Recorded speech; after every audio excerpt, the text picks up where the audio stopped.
महारथी कहलाने वाले हैं गांडी भारी अर्जुन, 10,000 हाथी का ताकत रखने वाला भीम कहां चला गया ताकत? ललकार दी द्रौपदी। अरे हे गांडीवधारी अर्जुन, क्या गांडीव का रोदा टूट गया? कहा गया? इधर सुनो मत वाले भीम, अरे भीम इधर सुनो मत वाले भीम, अब तू भी हमसे रूठ गया। इधर सुनो मत वाले भीम, तू भी हमसे रूठ गया। इधर सुनो मत वाले भीम, तू भी हमसे रूठ गया। अरे हाँ गांडीधारी अर्जुन, गांधी का रोदा टूट गया क्या? क्यों चुप साधे हो? भीम सेखी बघाती, 10,000 हाथी का ताकत है, कहां चला गया हाथी का ताकत? बोलते क्यों नहीं हो? कहोल के हारे सिर झुकाकर सब बैठे, सिर झुकाए सभी सभा में, केहू न सुनत पुकार। सब सिर झुकाकर बैठे हैं, कोई पुकार सुन ही नहीं रहा। द्रौपदी प्रभु से कहे, प्रभु तू ही बाचनहार। भैया अब कोई उपाय नहीं, कोई उपाय नहीं है। अब इस सभा में कोई हमें नहीं बता पाया आपके सिवा। कहो बांडा, अभी भी कुछ घमंड है तुम्हारे। देखिए भगवान सबके घमंड को चूर किया है। भीम का घमंड चूर हो रहा है, अर्जुन का भी, पितामह जैसे महारथी का। अब देखिए द्रौपदी किसको ललकारती है, बार बार ललकार रही है। अरे पांचों पति में से सुनो, वही बलवान कहलाएगा। दुशासन का भुजा काट, दुशासन का भुजा काट, जो हमरा केस धुलाएगा। हमरा केस धुलाएगा, दुशासन का भुजा, जो हमरा केस धुलाएगा।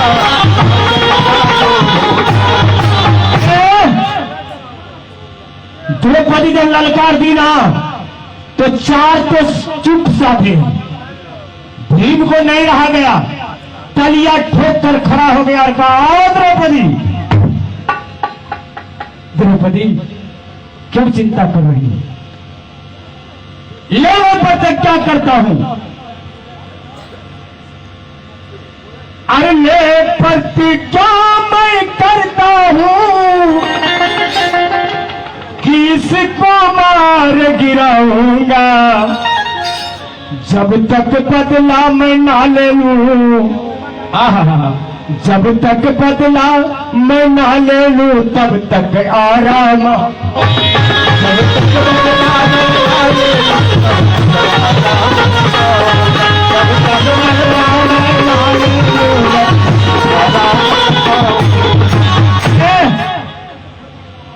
द्रौपदी, इस भरी सभा में मैं प्रतिज्ञा कर रहा हूं कि इस अनीति का बदला एक ना एक दिन नहीं ले लिया तो मेरा नाम भीम नहीं। दुशासन तैयार है, दुर्योधन का दुशासन खींच ले सारे, और सारी खींच के बेबस करके मेरे जंघा पर बिठा। दुशासन खींचना शुरू किया। एक हाथ से द्रौपदी अपने साड़ी को संभालती है और एक हाथ से किस तरह से द्रौपदी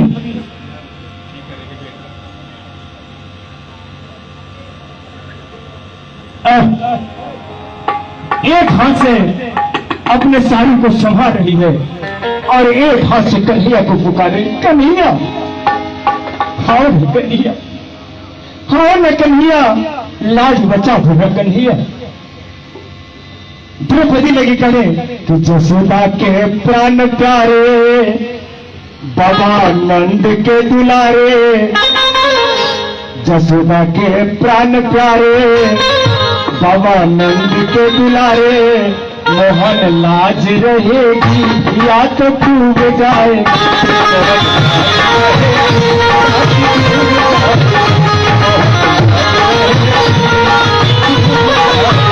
मोहन लाज रहे या तो डूब जाए।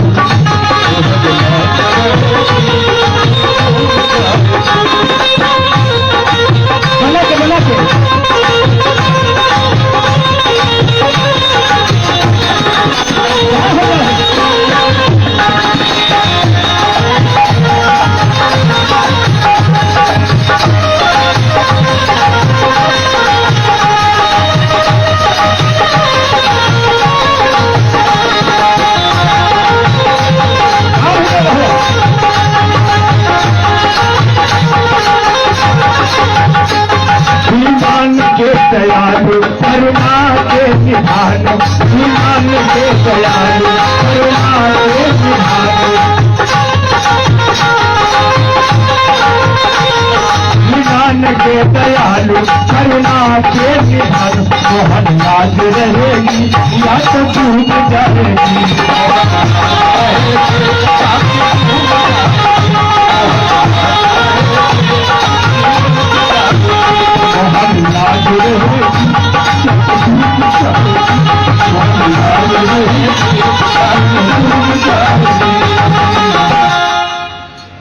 द्रौपदी एक हाथ से साड़ी संभाल रही है और एक के हाथ से कन्हैया को पुकार रही है। कन्हैया सोए हुए, कन्हैया वहीं से कह रहे, द्रौपदी अभी भी तुम्हें भरोसा है पांचों पति पर, हमारे ऊपर भरोसा नहीं है। अगर मेरे ऊपर भरोसा होता तो दोनों हथवा ऊपर करती। अभी भी तुम्हें लग रहा है कि एक हाथ से हम संभाल लेंगे। जब कन्हैया नहीं आए ना तो दोनों हथवा ऊपर कर दिए।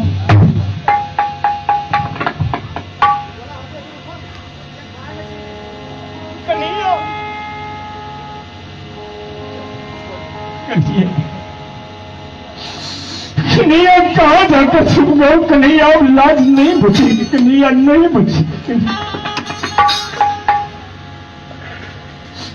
जब हाथ ऊपर करके जब द्रौपदी पुकार दिया था बाबू, भगवान कृष्ण कन्हैया का सिंहासन छीनने लगे।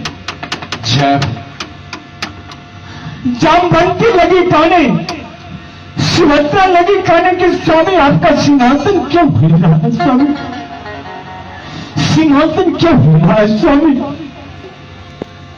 माधव मुरारी ने कहा, ओ प्रिय, मेरे भक्त के ऊपर आंच गया है, अब यहां नहीं रुकूंगा।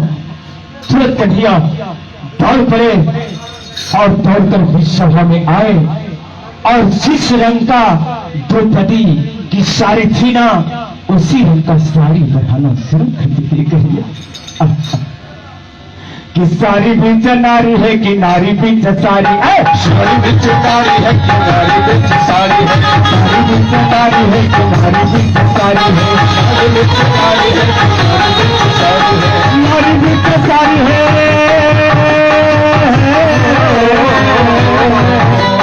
सारी बीच नारी है कि नारी बीच सारी है, सारी बीच नारी है कि नारी बीच सारी है।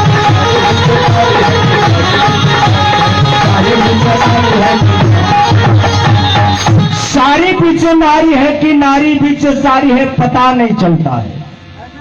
ढेर लग गया पहाड़ के जैसा, जैसा सब खींच रहा है, खींच रहा है।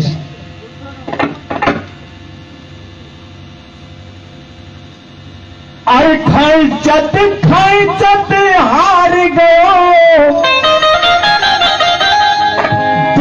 शासन बलधारी ने 10,000 हाथी पल घट गयो। जब कन्हैया पहुंच गए तो क्या कह रहा है? 10,000 हाथी बल घट गयो, अज घटा न 10 गज सारी है।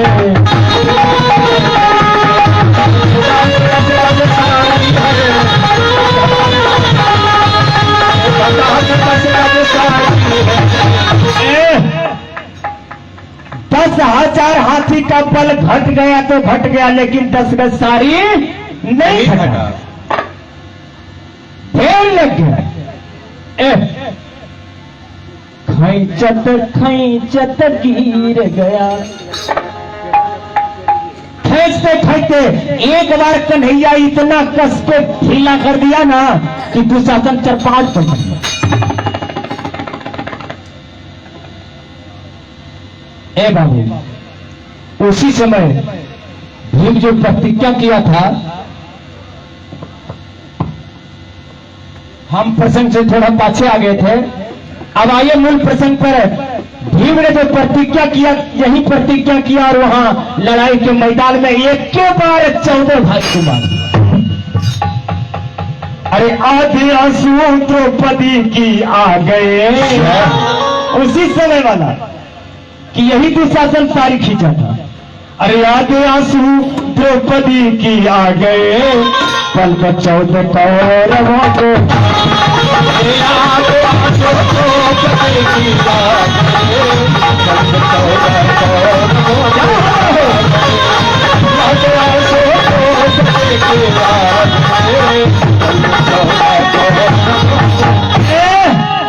एक के बार 14 भाई को मिली। शाम होने पर लड़ाई बंद थी, तब तक शाम हो गई। शाम होने पर लड़ाई बंद थी, कौरवों की अब शोभा मंद थी। और जाके भीष्म से दुर्योधन ने कहा, जाके भीष्म से दुर्योधन ने कहा, मेरे आंखों से चमाचम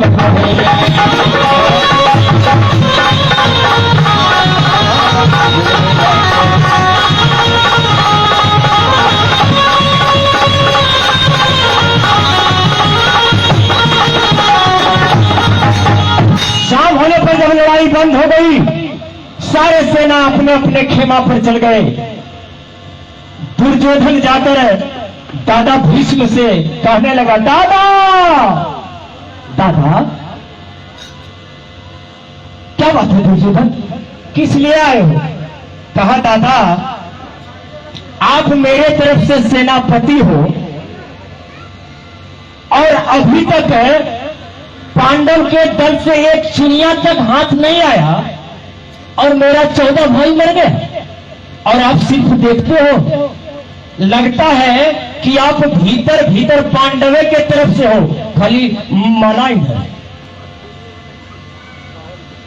लगता है कि आप पांडव के तरफ से हो। दादा भीष्म ने कहा, अरे ओ दुर्योधन, इस बूढ़े शरीर में तुम फिरकन पैदा कर दिया, फिरकन पैदा कर। एक बात बताऊं, बताऊं?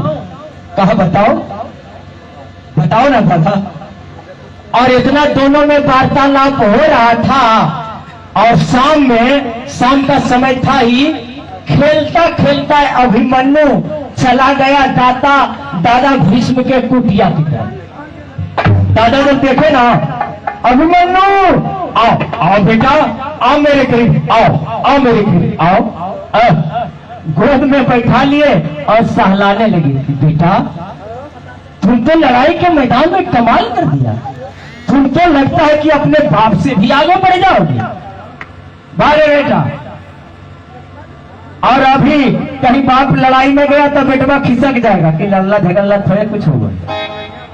ये नहीं सोच रहा कि हमारे पिताजी गए हैं तो अगर गए लड़ाई नहीं करना तो जाकर समझौता करके ले आएंगे। अगर जगह जमीन हिस्सा के लिए तो क्यों ना लड़ेंगे। बारे बेटा तुम तो कमाल कर दिया अभिमन्यु, आओ मेरे लाल आओ, तुम तो अर्जुन से भी बढ़ गया। सहलाने लगे। दुर्योधन कहा, ओ दादा आप तो पांडव की तरफ से हो, कहा मेरे शरीर में फिरकन पैदा कर दिया, कान खोल के सुन ले।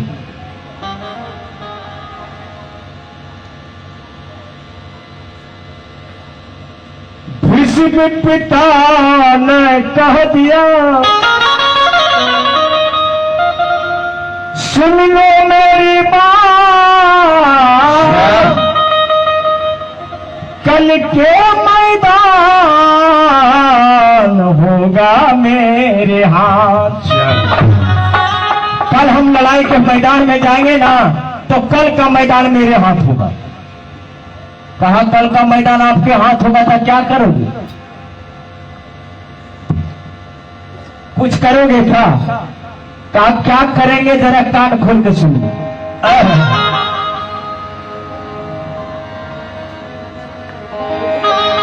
दादा भीष्म लगे कहने कि कल लड़ेंगे हम निराली शान से। अरे कल लड़ेंगे हम निराली शान से, एक प्रण करता हूँ सुन ले कान से।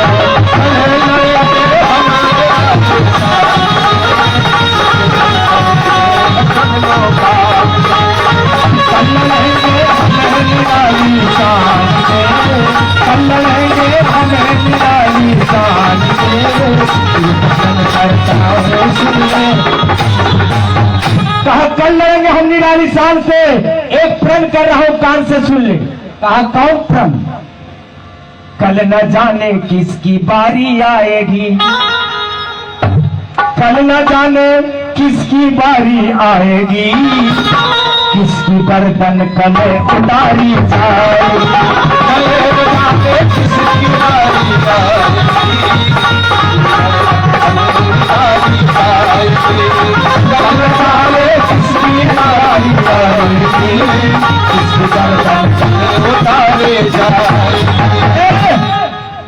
पता नहीं कल किसकी बारी आएगी, किसकी गर्दन उतारी जाएगी। कहा ओ दादा आप तो सेखी बघार रहे हैं, क्या करोगे ये ना बताओ।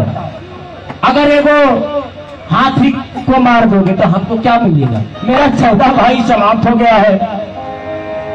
साफ साफ बताओ क्या करोगे? दादा भीष्म लगे कहने कि कौन मरघट पर सुलाया जाएगा, कौन मरघट पर सुलाया जाएगा, कौन चीता पर जलाया जाएगा, कौन मरघट पर सुलाया जाएगा, कौन मरघट पर सुलाया जाएगा।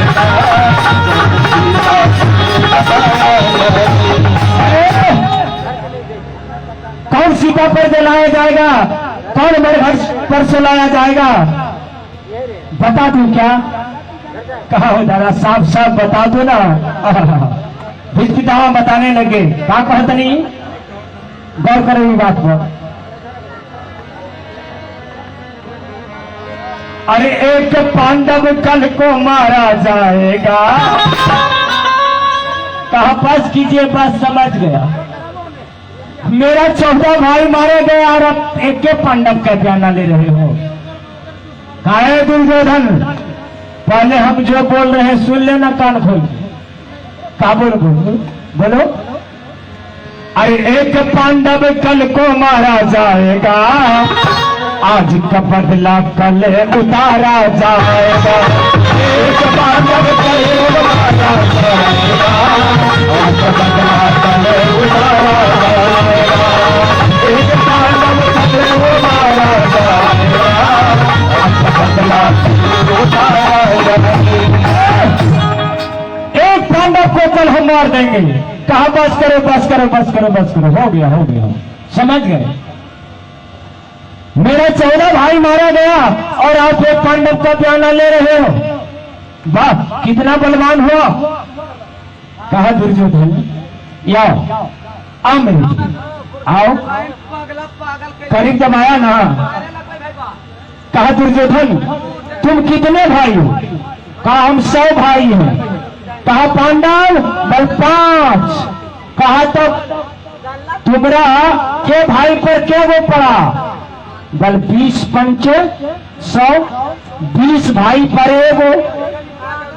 बोल हम मार कितना रहे हैं? 14। अरे 20 को मारते तब ना, 20 को मरता तब ना एगो बराबर होता।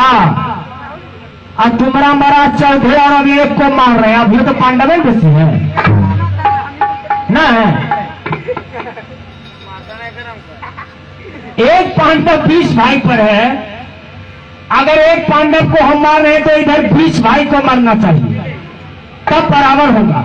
अब मरा है तुम्हारा 14 और एक पांडव को हम मार रहे हैं तो बेसी कम हुआ, पांडवे ना। कहां हो तू? कहा हो दादा?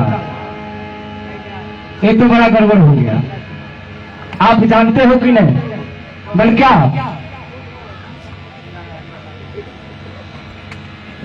एक बात मन में इधर सोचो, माधव मुरारी कृष्ण है उनके संग में सोचो। जाना तो ले रहे हो लेकिन कृष्ण कन्हैया उन्हीं के तरफ से है, ये भी मन में सोच लो तब जाना लो। फिर लड़ाई के मैदान में ये नहीं कहना कि कृष्ण उसके संग साथ में है तो हम नहीं लड़ेंगे। दादा भीष्म ने कहा कि कर देवता भी पुष्प पर आएंगे। अरे पुष्प पर कर देवता भी आएंगे तो हमसे पराजय लेकर जाएंगे। कल हमारी लड़ाई होगी ना तो देवता भी आ जाएंगे तो हमसे पराजय नहीं होगा। कहा वो दादा ये बात को तो हम मान लिया, लेकिन एक काम कीजिएगा। कहा कौन काम? कहा हमरा 99 भाई मर जाए उसका परवाह नहीं, 99 भाई मर जाए उसका परवाह नहीं, लेकिन हमको एक आगो जड़ी है आपके पास कि हमको पिला दीजिए कि हम नहीं मरे, है आपके पास?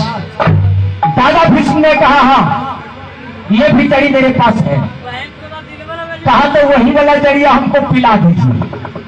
हमारा 99 भाई मर जाए तो परवाह नहीं, लेकिन हमरे ऊपर आंच नहीं आना चाहिए। बाहर दुर्योधन भाई मर जाए कोई परवाह नहीं, हम जिंदा हैं, मार करेंगे ये बात में। दादा भीष्म ने कहा ये भी कड़ी मेरे पास है। कहा तो दादा हमको पिलान दीजिए घोट के जल्दी से। कहा ये दुर्योधन कान खोल के सुन ले। सुबह में पूजा अवस्था में जब हम रहेंगे तुम अपने पत्नी भानुमती को भेजना है। सुबह 4 बजे हम पूजा अवस्था में रहेंगे, माला फेरते रहेंगे, उसी अवस्था में तुम अपने पत्नी भानुमती को भेजना और हम आशीर्वाद दे देंगे सुहागवती भव, तो तुम अमर हो जाओगे। कहा वाह वाह वाह वाह, यही तो हम सोचिए रहे।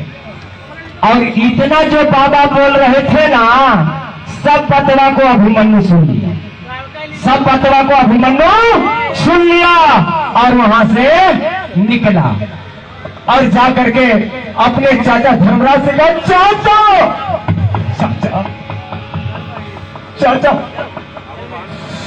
गजब हो गया चाचा, गजब हो गया चाचा, गजब हो गया। कहा बेटा क्या गजब हो गया? गजब हो गया चाचा। कहा बेटा बताओ ना हुआ क्या? अभिमन्यु अपने चाचा से बताने लगा कि कल न जाने किसकी बारी आएगी, कल न जाने किसकी बारी आएगी, किसकी गर्दन कल उतारी जाए, किसकी बारी आएगी,